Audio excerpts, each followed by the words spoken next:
కెంప వెళ్లే రూట్ అండి గొల్లగూడెం. ఈ గ్రామస్తులందరం కూడా చాలా ఇబ్బందులకు అయితే లోపడుతున్నామండి. ఈ రోడ్డు వేస్తానని అధికారులు అయితే వచ్చి మాకైతే ప్రకటన చేశారు, కానీ ఓట్లు వేసేటప్పుడు వచ్చి మరలా వచ్చి మళ్ళీ చూసిన వారైతే ఎవ్వరూ లేరండి. ఎందుకు ఇలా చేస్తున్నారు? ఇక్కడ ఎంత ఇబ్బందులు పడుతున్నామండి. గ్రామస్తులే కాదు, మరి దూరం నుంచి వచ్చేవారే కాదు, చాలా ఇబ్బందులకు లోనవుతున్నామండి. కనీసం ఎవరు కూడా గుర్తించట్లేదండి. ఎవరికి వాళ్ళ తప్పించుకుని వెళ్ళిపోయేవారే కానీ ఎవరు కూడా మమ్మల్ని పట్టించుకునే వాళ్ళు అయితే లేరండి. ఏంటి అసలు ఇది ఇలా అయితే ఎలాగంటే అసలు రేపు పొద్దున ఓట్లు వేయాలి వచ్చే వాళ్ళు అయితే వస్తున్నారు, కానీ కార్యంలో అయితే ఎవరు చేయట్లేదు.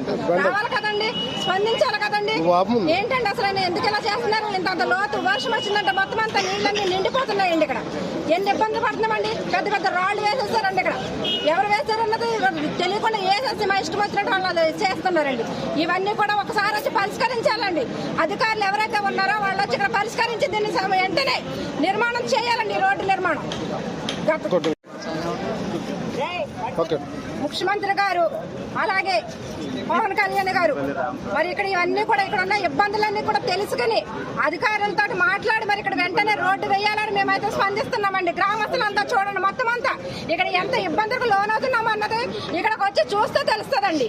ఎవరైనా వచ్చి స్పందించాలి కదండి. ఇక్కడ ఎంత ఇబ్బందులు పడుతున్నాం. గర్భిణీ స్త్రీలు వెళ్ళాలన్నా, చంటి పిల్లలు వెళ్ళాలన్నా, స్కూల్ వ్యాన్లు వెళ్ళాలన్నా ఒకరికొకరు గుద్దుకుంటున్నారండి. ఇక్కడ పడిపోతున్నారండి. ప్రాణ నష్టాలు కూడా జరుగుతుపోతాయండి. ఇంకా ఉండే కొద్దిని ఎందుకు స్పందించట్లేదండి? రావాలి కదా, కథలు రావాలి కదండి. హామీలా ఇవ్వటం కాదండి. ఒకసారి వచ్చండి, ఇక్కడ ఏం జరుగుతుందో, ఎలా ఉంది ఇక్కడ పరిస్థితి ఏంటో చూసి మాకు న్యాయం చేయాలండి.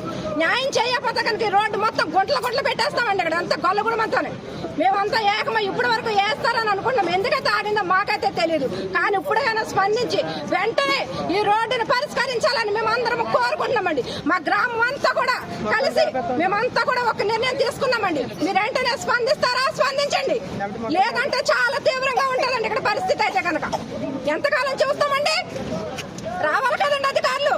ఓటు వేయడానికి అయితే, ఓటు వేయించుకోవడానికి అయితే వస్తున్నారు. ఓటు వేసాక మళ్ళీ మా పక్కన ఏమి చూస్తలేదు. ఓ డ్రైనేజీలు లేవు ఈ ఊరికి, ఓ రోడ్డు లేదు. ఎందుకంటే ఇలా ఇబ్బందులు పాలు చేస్తున్నారు ప్రజల్ని? ప్రజలకు న్యాయం చేయడానికే కదా అధికారులుగా ఉన్నారు. అలాంటి అధికారులు వచ్చి ఇక్కడ నిలబడి ఒకసారి ఇక్కడ ఉన్న పరిస్థితులు చూడాలి, వెంటనే ఇక్కడ పరిష్కరించాలి ఇక్కడ ఉన్న పరిస్థితిని.